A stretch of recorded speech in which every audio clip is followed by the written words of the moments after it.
Hello students, welcome to all.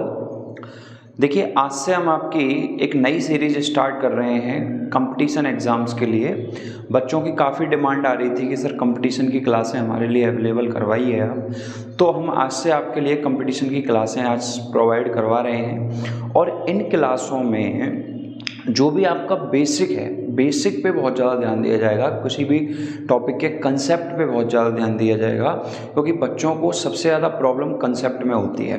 तो अपन सबसे पहले आज जो अपन टॉपिक स्टार्ट कर रहे हैं, जैसा कि आपको थंबनेल से पता लग गया होगा, त्रिकोणमिति आज से अपन स्टार्ट करने जा रहे हैं। त्रिकोणमिति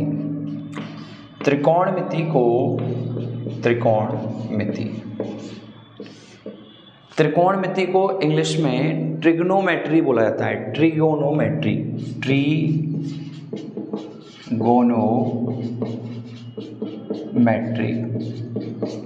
अब देखिए, सबसे पहली बात ये आती है कि त्रिकोणमिति होती क्या है और इसकी कब जरूरत पड़ी।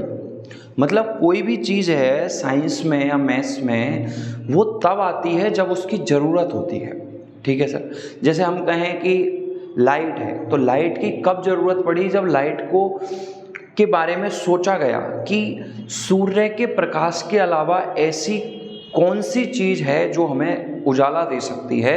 तो थॉमस एल्वा एडिसन ने इस बारे में सोचा और 999 बार असफल होकर 1000वीं बार उन्होंने बल्ब का आविष्कार किया।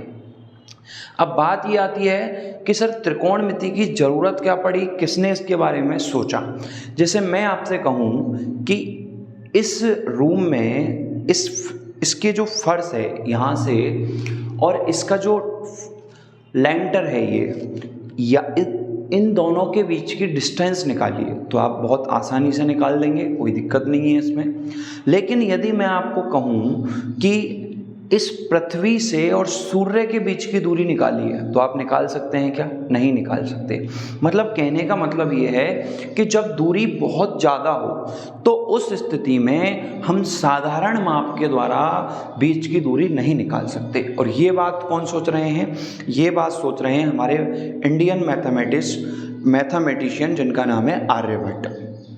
आर्यभट्ट ने इस बारे में सोचा और उन्होंने इसके लिए एक गणित की एक शाखा बनाई और उस शाखा को ही हम क्या कहते हैं? त्रिकोणमिति कहते हैं। तो पहली बात तो आपके माइंड में ये क्लियर होना चाहिए कि त्रिकोणमिति की ज़रूरत क्यों पड़ी कि जो हमारी बहुत अत्यधिक बहुत अनंत दूरियां जो होती हैं उनके मापन के लिए इस त्रिकोणमिति की आवश्यकता रही सर। ठीक सर, बात यहाँ तक। अब नेक्स्ट बात ये आती है कि त्रिकोणमिति होती क्या है। What is the trigonometry. देखिए सर, त्रिकोणमिति जो है ये 3 शब्दों से मिलकर के बनी हुई है। त्रि प्लस कोण प्लस मिति। ठीक है ना। तो त्रि एक संस्कृत शब्द है। हाँ जी, त्रि एक संस्कृत शब्द है और त्रि का मतलब होता है 3। कोण आप सब जानते ही हैं। जैसे मैं कहूँ, जैसे त्रिभुज है, तो त्रिभुज में इन 2 भुजाओं के बीच में ये जो शेप होती है, ये क्या कहलाती है? कोण कहलाती है। और मिति एक संस्कृत शब्द है जिसका अर्थ होता है मापना। क्या होता है सर? मापना। ठीक सर। तो ये त्रिकोणमिति का शाब्दिक अर्थ हो गया। अब इसको इंग्लिश में ट्रिगोनोमेट्री बोलते हैं। तो ये जो ट्रिगोनोमेट्री है ये एक्चुअल में होने को तो एक ग्रीक वर्ड है। कौन सा वर्ड है? Greek word. अब ये जो ट्रिगोनोमेट्री है ये कुछ वर्ड से मिलकर के बन रहा है। ट्री प्लस गोनो प्लस मैट्री। ट्री प्लस गोनो प्लस मैट्री। देखिए, ट्री का मतलब होता है, जैसे आपने सुना होगा केमिस्ट्री वगैरह में, 1 को वंस बोलते हैं, 2 को ट्वाइस बोलते हैं, 3 को ट्राइस बोलते हैं, जैसे ट्राई साइकिल वगैरह बोलते हैं अपन। तो ये ग्रीक शब्द है जिसका मतलब होता है 3। गोनो का शब्द होता है भुजा। गोनो का मतलब क्या होता है? भुजा। और मैट्री का मतलब होता है मापना। तो मतलब ऐसे कह सकते हैं कि जब अपन इसका हिंदी वर्ड देखते हैं तो उसमें 3 कोणों की बात हो रही है, और जब इसका ग्रीक वर्ड या इंग्लिश वर्ड देख रहे हैं तो उसमें 3 भुजाओं की बात हो रही है। तो अब इससे एक डेफिनेशन निकल के आ रही है कि त्रिकोणमिति क्या है कि गणित की वह शाखा गणित की वह शाखा जिसमें, अब देखिए 3 भुजाएं और 3 कोण होते किसमें हैं? त्रिभुज में। लेकिन यहाँ पर एक अपन पर्टिकुलर त्रिभुज लेते हैं समकोण त्रिकोणमिति में, और उस त्रिभुज का नाम है समकोण त्रिभुज। और ये समकोण त्रिभुज ही क्यों लिया जाता है, इसके बारे में भी हम आपको रीजन बताएंगे।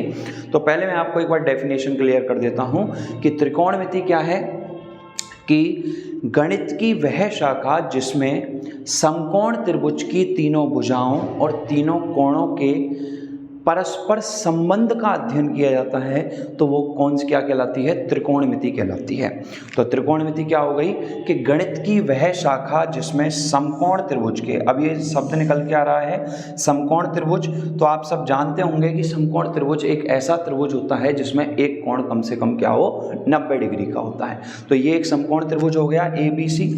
इस समकोण त्रिभुज में 3 भुजाएं होती हैं। 3 भुजाओं के बारे में एक हमारे इंडियन मैथमेटिशियन हुए थे जिनका नाम है बोधायन ऋषि हुए थे। उन्होंने ये बताया कि किसी भी समकोण त्रिभुज में हम जानते हैं कि समकोण त्रिभुज के तीनों कोणों का योग 180 डिग्री होता है। कोई भी त्रिभुज हो उसके तीनों कोणों का योग 180 डिग्री होता है। तो ये 90 डिग्री हो गया, तो ये दोनों कितने हो जाएंगे? दोनों का योग 90 डिग्री है, मतलब दोनों ये त्रिभुज, दोनों ये कोण न्यून कोण होंगे। और न्यून कोण क्या होता है? 90 डिग्री से कम के कोण को न्यून कोण कहते हैं। तो ये न्यून कोण हो गया, ये न्यून कोण हो गया, और ये समकोण हो गया। तो समकोण में बोधायन ने ये बताया, बोधायन ऋषि ने, कि समकोण के सामने की भुजा क्या होती है? कर्ण। अब ये जो दोनों भुजाएं होती हैं वो लंब और आधार होती हैं। अब इसमें डिपेंड ये करता है कि आप कौन सा समकोण त्रिभुज, कौन सा न्यून कोण ले रहे हो। यदि न्यून कोण इसको ले रहे हो क्वेश्चन में, तो ये अपनी क्या हो जाएगी? लंब, और ये क्या हो जाएगी? आधार। लेकिन यदि क्वेश्चन में, वो क्वेश्चन पे डिपेंड करेगा, यदि न्यून कोण इसको ले रहे हो तो अब ये लंब होगी और ये आधार होगी। Clear sir? इन चीज़ों के बारे में अपन डिटेल में बात करेंगे, अभी बेसिक के बारे में ओनली मैं आपसे बात कर रहा हूँ। तो त्रिकोणमिति की एक डेफिनेशन निकल के आ रही है कि गणित की वह शाखा जिसमें समकोण त्रिभुज की तीनों भुजाओं और तीनों कोणों के परस्पर संबंध का अध्ययन किया जाता है, तो वो कौन सी गणित कहलाती है? वो त्रिकोणमिति कहलाती है।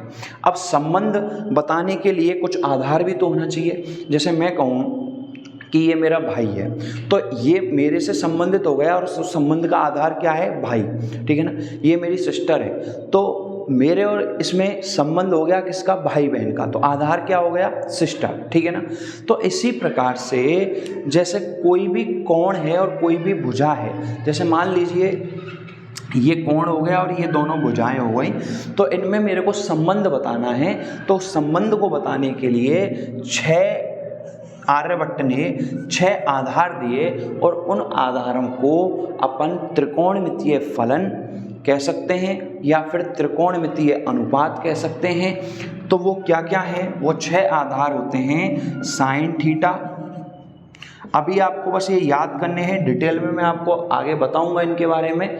Sign theta, cos theta, tan theta, cot theta, sec theta और कोसेक थीटा, ये 6 आधार होते हैं। इन आधारों के आधार पर आर्यभट्ट ने समकोण त्रिभुज में तीनों भुजाओं और तीनों कोणों के बारे में संबंध बताया था। इनके बारे में डिटेल से अपन अभी बातें करेंगे। अब आपका एक क्वेश्चन ये होना चाहिए कि त्रिकोणमिति में समकोण त्रिभुज का ही प्रयोग क्यों किया जाता है? ये सबसे इंपॉर्टेंट बात। देखिए क्या होता है कि हम जानते हैं कि त्रिकोणमिति का उपयोग देखिए हमारे दैनिक जीवन में बहुत ज़्यादा होता है। जैसे मैं कहूँ कि एक पतंग उड़ रही है, ऐसे आपने 10th क्लास में ऐसे क्वेश्चंस भी किए होंगे, और वो पतंग, इस पतंग जो उड़ रही है वो पतंग इस पृथ्वी से कितना कोण बना रही है, वो कोण अपन को देखना है। तो उस स्थिति में अपन क्या करते हैं कि सबसे पहले जो पतंग है उस पतंग की इस पृथ्वी से सबसे बड़ी दूरी निकालते हैं, मतलब लंबवत दूरी निकालते हैं। तो लंबवत दूरी ले रहे हैं, तो लंबवत ले रहे हैं तो मतलब नीचे 90 डिग्री का कोण ऑटोमेटिकली बन रहा है। जैसे मैं कहूँ कि यहाँ से पृथ्वी के बीच की दूरी, यहाँ से सूर्य के बीच की दूरी निकालनी है, तो सूर्य से और पृथ्वी के बीच की सबसे पहले लंबवत दूरी लेंगे, और लंबवत दूरी लेंगे तो 90 डिग्री का एंगल बन जाएगा, और 90 डिग्री का एंगल बन जाएगा तो कौन सा त्रिभुज बन जाएगा? समकोण त्रिभुज बन जाएगा। तो इसलिए हमेशा त्रिकोणमिति में कौन से त्रिभुज का यूज किया जाता है? समकोण त्रिभुज का। ठीक है ना? और समकोण त्रिभुज में ही बोधायन ने ये कर्ण लंब आधार डिफाइन किए थे, ठीक है ना। अब बात ये आती है कि संबंध क्या होता है, कैसे होता है, sine cos tan cosec sec cot क्या होते हैं, इन चीज़ों के बारे में हम आपको इन डिटेल सारी बातें बताएंगे और वो नेक्स्ट क्लास में हो पाएगा, क्योंकि अभी थोड़ी टाइम की शॉर्टेज है। और ये जो क्लास है आपकी डेली हुआ करेगी, आपको त्रिकोणमिति जो है वो बिल्कुल बेसिक से बहुत अच्छे से करवाई जाएगी।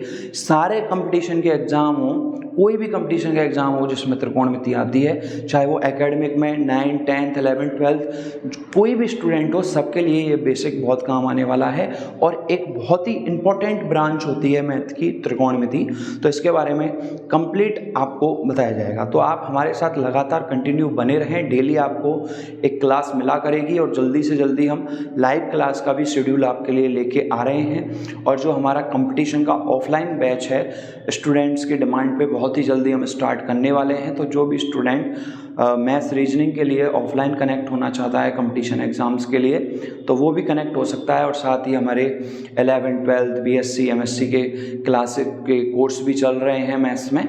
तो जो भी स्टूडेंट कनेक्ट होना चाहे तो वो जो हमारे व्हाट्सएप नंबर हैं 7791, मैं आपको एक बार लिख देता हूँ, 7791033578, इस पर कनेक्ट कर सकता है। हम बिल्कुल कम्प्लीटली स्टूडेंट्स के लिए डेडिकेट हैं। तो कोई भी यदि आपकी क्वेरी हो मैथ्स से रिलेटेड या फिर अपने करियर से रिलेटेड, तो आप हमसे डिस्कस कर सकते हैं। Thank you so much.